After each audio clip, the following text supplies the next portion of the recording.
안녕하세요. 건물 없는 교회 어울림교회 임목사입니다. 오늘도 하나님 말씀을 보도록 하겠습니다. 창세기 특강입니다. 당신에게는 꿈이 있습니까? 라는 제목으로 하나님 말씀을 나누려고 합니다. 모든 것이 협력하여 선을 이루느니라 라는 부제목으로 하나님 말씀을 나눌 때 여러분이 예수님을 만나고 성령님을 체험하는 그런 시간이 되기를 간절히 기도드립니다.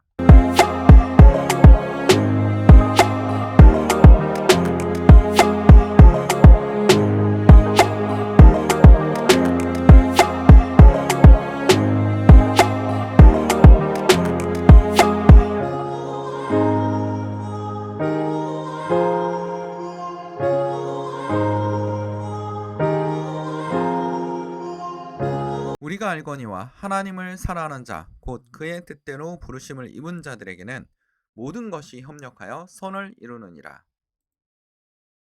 독일의 철학자 라이프니치는 이 세계는 가능한 세계들 중에서 가장 최선의 세계다라고 얘기했습니다. 자, 오늘은 창세기 31장 3절에서 7절까지 말씀을 나누려고 합니다. 3절에 보면 야곱이 하나님께 명령을 받습니다. 하나님이 찾아오신 거죠. 여호와께서 야곱에 이르시되 내 조상의 땅 내 족속에로 돌아가라. 내가 너와 함께 있으리라 하시니라. 왜냐하면 이제 라반의 아들들이 야곱이 우리 아버지의 재산을 다 훔쳐간다 라는 식으로 얘기를 하고 있었죠. 그러니까 하나님께서 여긴 아닌 것 같다. 떠나라 라고 얘기합니다. 그렇다고 해서 31장에 라반과 사이가 나빠지는 게 아니라 라반과 거의 계약을 맺습니다. 우리는 절대로 서로 싸우지 않겠다. 너의 재산을 인정해 주겠다라고 합니다.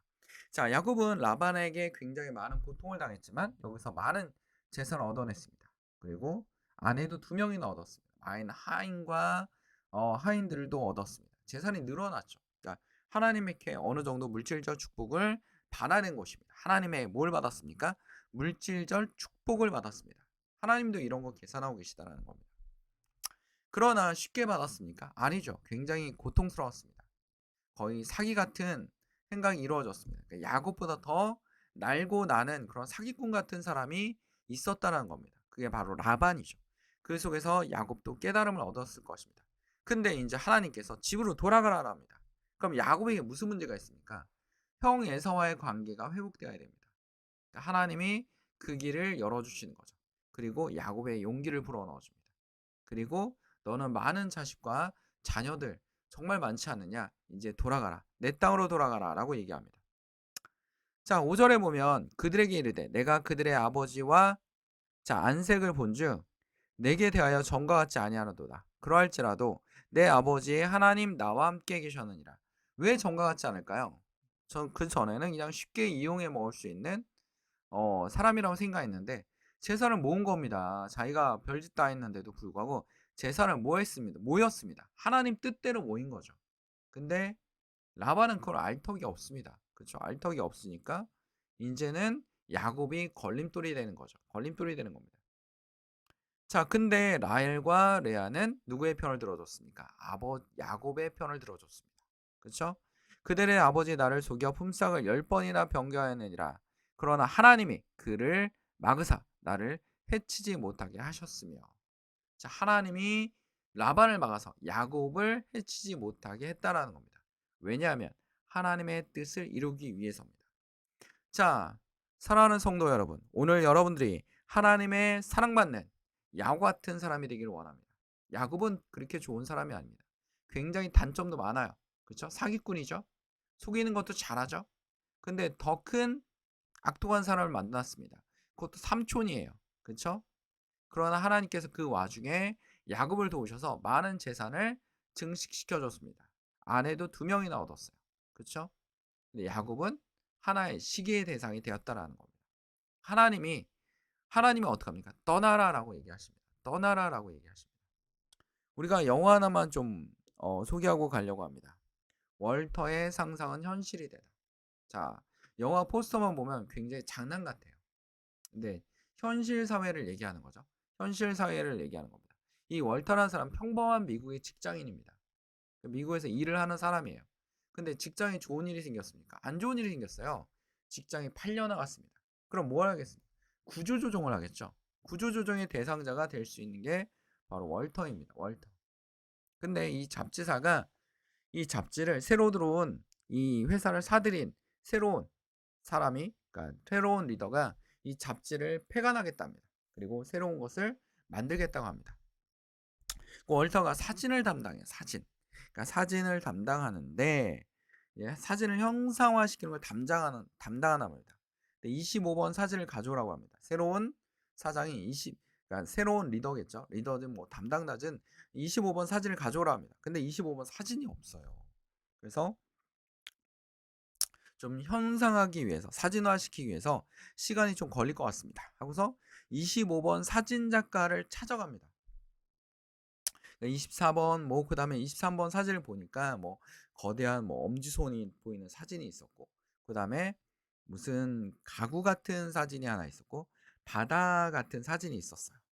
근데 이 사진 작가는 여기저기 찍으러 다니죠. 찍으러 다닙니다. 그래서 이제 여기저기를 알아보기 위해서 원래는 여행하는 꿈도 있었고, 그다음에 이제 킥보드를 타는 꿈도 있었고, 킥보드 어렸을 때 굉장히 열심히 탔나 봅니다. 그리고 사랑하는 여자에게 뭔가 그 결혼에 대해서 얘기를 해보려고 했는데 전 남편하고 같이 살고 있는 것 같기도 하고, 그 모든 것이 일이 풀리지 않는 것 같았어요. 근데 이제 사진 작가를 찾으러 가면서 킥보드도 타고, 그다음 뭡니까? 히말라야 등반도 하고, 그리고 히말라야 등반을 하다가 바다에도 뛰어내리고, 그다음에 또 뭡니까? 어 비행기도 타고 막 이런 겁니다. 그쵸? 비행기도 타요. 뭐 아이슬란드까지 가요. 그 다시 뭐 히말라야로 가고 막 이럽니다. 그리고 히말라야 등반까지 합니다. 정말 대단하죠? 영화를 보니까 대단한 생각도 들어요. 아니 어떻게 저렇게 아이슬란드까지 갔다가 또 킥보드 타고, 저기 뭐죠? 차량이 없으니까 킥보드 타고 가고, 또 헬기를 타고 바다까지 갔다가 또 어떡합니까? 사진 작가가 히말라야로 갔다가 히말라야로 갑니다. 히말라야 등산을 갔다가 사진 작가를 만나요. 정말 운이 좋은 거죠. 사진 작가를 만납니다. 사진 작가에게 물어봅니다.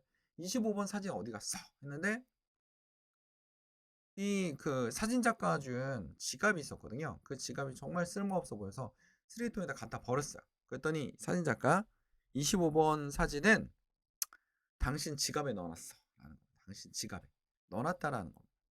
그래서 25번 필름이죠. 필름을 넣어놨어 라고 얘기하는 겁니다. 근데 자기가 오면서 버렸거든요.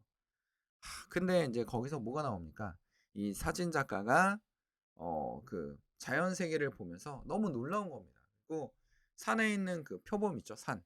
그 약간 그 고산지대에 사는 표범을 촬영하고 있는데 찍지를 않고 있는 겁니다. 그래서 왜 찍지 않습니까? 라고 물어봐요. 그때 월터가 물어보죠. 왜 안 찍어? 했더니 저런 자연상에 일어나는 그 현상에 대해서, 그 지금 고산지대에 있는 고산 표범을 방해하고 싶지가 않아 라는 겁니다. 사진으로 찍으면서 방해하고 싶지 않아. 그 현상을 그냥 보고 싶어 라고 하는 겁니다. 그리고 거기 히말라야에 있는 원주민들하고 축구도 하고 하면서 그 즐거운 시간을 보내죠. 그리고 자기의 스트레스나 이런 걸 다 잃어버려요. 잃어버립니다. 그 돌아왔어요. 그리고 돌아왔는데 이미 해고가 됐죠. 해고가 됐습니다. 해고가 됐지만 25번 사진을 건네줍니다. 이게 필름입니다. 25번 걸어가고 퇴직금을 받고 퇴사를 합니다.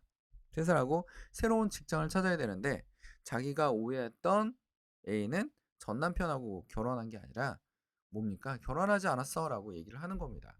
그래서 결국 가정도 이룰 수 있게, 사랑도 찾게 되고, 그리고 새로운 직장도 찾게 되는데 25번 사진에 나오는 장면이 누구냐면 바로 월터 자신이에요. 열심히 살고 있는 모습이, 월터 자신이 열심히 살고 있는 모습이 그 사진에 나온 거죠. 그리고 잡지사에 겉표지가 됩니다. 그거 보면서 이제 영화가 마무리가 되는데, 이 영화 속에서 뭡니까? 상상만 했던 것이, 상상만, 그러니까 월터가 여행 다니고 킥보드 타고 이런 걸 되게 좋아했는데 상상만 했던 것이 현실이 되는 거죠. 비행기를 타고 아이슬란드도 가고 그다음에 히말라야도 가는 현실이 되는 겁니다. 현실이 돼요. 그래서 그곳에서 어떻게 합니까? 자기가 여행도 하고 했던 것을 스펙으로 삼아서 다시 새로운 직장을 찾아 나섭니다. 우리도 이 야곱처럼 뭐 일이 안 풀릴 수도 있습니다. 더 안 좋은 인간들을 만날 수도 있죠. 그러나 이 모든 것이 어떡합니까? 협력해서 선을 이룬다는 우리 말씀이 있습니다. 이 모든 것이 협력해서 선을 이루어요. 우리 독일의 철학자 유명한 사람 얘기를 한번 해볼까요? 라이프니츠라는 사람이 있습니다. 라이프니츠. 학생들은 별로 안 좋아할 수 있습니다. 이분이 이제 미분과 적분을 만들었거든요. 뭐 데카르트와 미분 적분을 동시에 만들었다라고 볼 수 있습니다. 합리주의 철학자입니다. 이성을 중시하는 합리주의. 그러니까 데카르트, 스피노자, 그 다음에 라이프니츠 이렇게 들 수 있어요. 라이프니츠가 이런 얘기를 했습니다. 이 세계는 가능한 세계들 중에서 가장 최선의 세계다라는 겁니다. 가장 좋은 세계다. 그러니까 우리가 만들어낸 세상, 하나님이 만들어주신 이 지구, 이 세계는 우리의 살기에는 너무나 좋은 세계입니다. 그렇죠?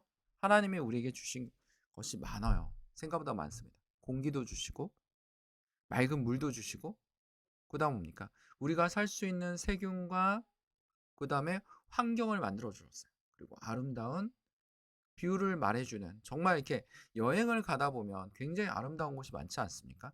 그리고 계절별로 바뀌는 그 모습들도 너무나 아름답죠. 그렇죠? 이런 모습을 우리가 볼 때마다 하나님에게 감사하고 감동할 수 있는 자신이 될 수 있어야 됩니다. 왜 나는 아무것도 없어? 응? 아무것도 없어. 왜 아무것도 없습니까? 여러 개 하나님의 주신 자연이 있고, 그 다음에 뭡니까? 가족이 있고, 여러분의 생명이 있지 않습니까? 건강도 있습니다. 그렇죠? 나는 건강이 없어. 딴 것도 있지 않습니까? 우리가 있는 자리에서 감사하면서 지금의 환경, 응? 환경, 야구의 환경 좋았습니까? 삼촌이 그냥 어떻게 하든 노예처럼 부려먹으려고 하지 않습니까? 뭐 어떻게 보면 우리나라 기업들처럼 보일 수도 있어요. 응? 기업들처럼 회사원들 어떻게든 부려먹어서 이익만 챙기려. 근데 회사원 중에서 어쩌다가 하나님의 뜻대로 잘 됐네. 이 회사를 좀먹는 것 같아. 이 사원이.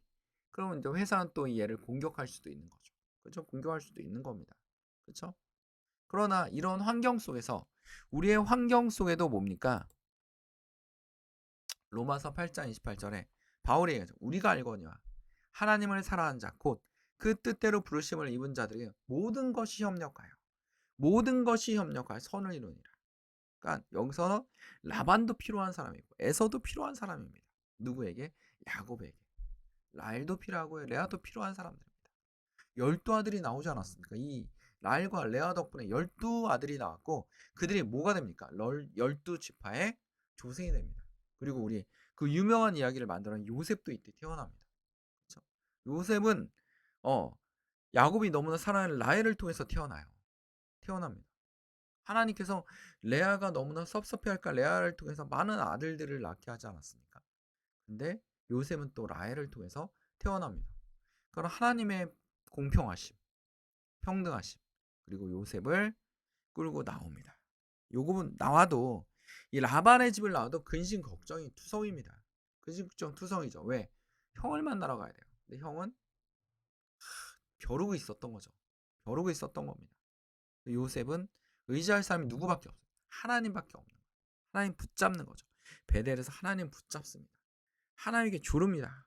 근데 하나님은 분명히 야곱을 조르지 않아도 보호해 주실 것입니다. 함께 해 주실 것입니다. 오늘도 얘기하지 않았습니까? 너와 함께 할 것이다.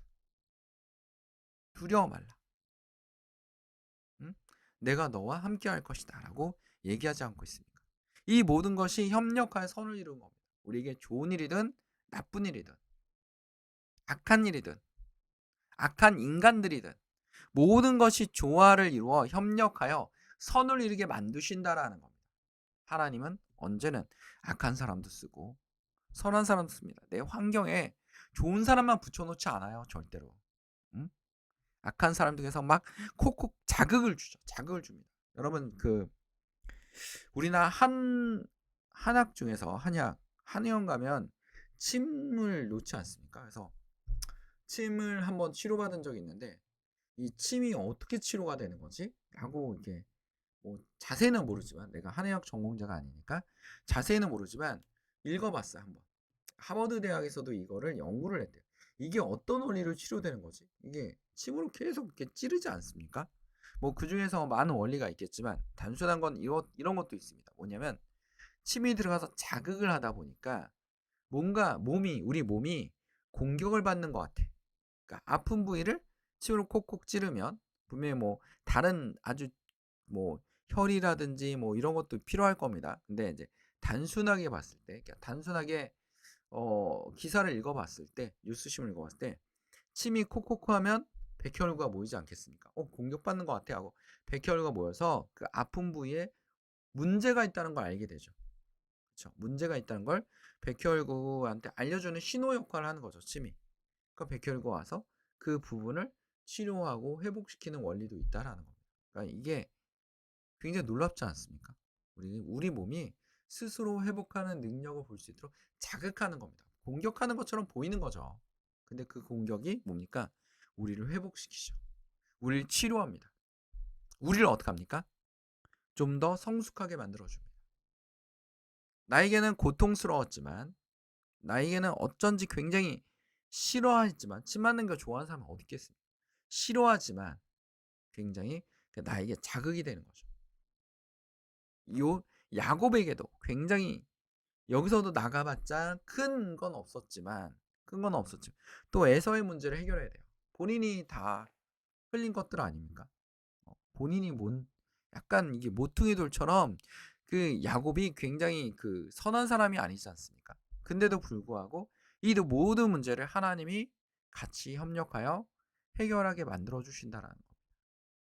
우리 안에 악한 죄성을 하나님께 내려놓고 예수 그리스도를 바라볼 수 있는 그런 믿음이 있을 때 하나님이 여러분을 함께 하시고 도와주실 겁니다. 배달에서 기도한 야곱처럼 하나님께 매달리는 주의 성도들이 되기를 간절히 축원드립니다. 자, 이 말씀을 기억합시다. 여호와께서 야곱에게 이르시되 내 조상의 땅 내 족속에로 돌아가라. 내가 너와 함께 있으리라 라고 말씀하셨습니다. 다 같이 기도하겠습니다. 사랑 안에 충만하시는 아버지, 오늘도 주의 말씀을 통하여 깨닫게 하시고 지혜를 얻게 하시고 우리가 살아가는데 놀라운 일들이 일어날 수 있도록 주님 붙잡아 주시옵소서. 하나님 앞에 내려가 놓고 우리의 모든 잘못을 고백하고 하나님 붙잡고 의지할 수 있는 주의 성도들이 되게 하여 주시옵소서.